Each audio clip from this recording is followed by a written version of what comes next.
વડોદરા શહેરમાં ભાજપના પૂર્વ કાઉન્સિલરના પુત્ર તપન પરમારની હત્યા બાદ સંવેદનશીલ વિસ્તારમાં કાંકરીચાળાની ઘટનાઓ બની રહી છે। વડોદરા શહેરના રાવપુરા વિસ્તારના જોગી વિઠ્ઠલદાસની પોળમાં સાંજે સતત બીજા દિવસે કાચની બોટલો ફેંકતા વિસ્તારમાં ભારે ઉત્તેજના પ્રસરી હતી। રાવપુરાના જોગી વિઠ્ઠલદાસની પોળની ગલીઓમાં કાચની બોટલો ફેંકાઈ હતી।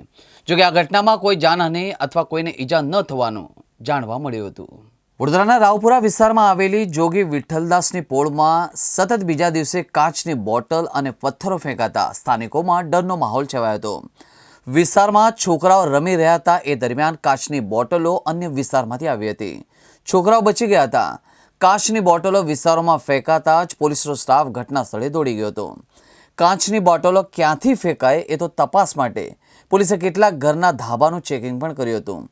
મોડી રાત સુધી પોલીસે તપાસ હાથ ધરી હતી। ડીસીપી પન્ના મોમાએ કહ્યું કે આજે ફરીથી અમને મેસેજ મળતા અમે અહીં પહોંચી ગયા છે અને કોમ્બિંગની કાર્યવાહી શરૂ કરી છે।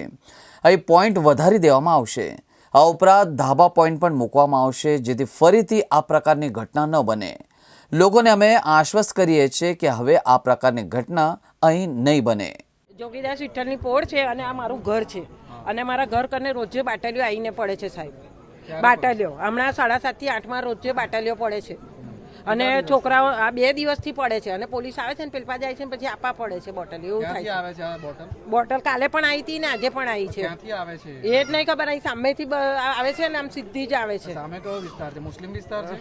આ તો બિલ્ડિંગ છે મુસલમાનની છે। હા, સામે આખો ભાગ મુસ્લિમ વિસ્તાર છે। હા, મુસ્લિમ ક્યાંથી આવે છે બોટલ? અગાસીઓ જોઈન્ટ છે એટલે ખબર નહીં પડતી, બીજી હા, અગાસી પર આવે કૂદી છે। જાય તો છે। આજે કોઈને વાગ્યું આમાં? બચી ગયા મારા છોકરા તો અંદર હતા તો હમણાં રમતા હતા ને આજે બી બચી ગયા ને કાલે બી બચી ગયા અને અહીંયા છે અહીંયા આ જગ્યા પર આવે છે કાલે બી બોટલ। પડી હતી બોટલ? હા કાલે પણ પડી હતી બોટલ।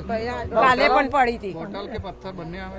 બોટલ જ આવે છે। પથ્થર પેલપા પથ્થર આવે। ઉપર 4 જણા અમે નજરે જોયું છે। આજે ફરી આ વિસ્તારમાં જે મેસેજ આવ્યો છે અનુસંધાને હાલમાં અમે અહીંયા આવ્યા છીએ અને અમે કોમ્બિંગ કામગીરી હાથ ધરી રહ્યા છીએ અને સાથોસાથ અહીંયા પોઈન્ટ વધારી દઈશું। અહીંયા એક પોલીસનું ફિક્સ પોઈન્ટ રાખવામાં આવશે અને જે ધાબા છે હાઈરાઇઝ ધાબા અહીંયા આજુબાજુના એ ધાબા પર અમે પોલીસનું ધાબાના પોઈન્ટ પણ મૂકી દઈએ છીએ જેથી કરીને આવી કોઈ ઘટના ફરી ન બને અને હાલ અમે કોમ્બિંગ સ્ટાર્ટ કરી રહ્યા છીએ અને જે કોઈ હશે એમાં અમને લાગશે એની વિરુદ્ધ અમે કાર્યવાહી કરીશું। સ્થાનિક રહીશો ગભરાઈ ગયા છે। 2 દિવસથી સલંગ આ રીતેની ઘટનાઓ ઘટી રહી છે।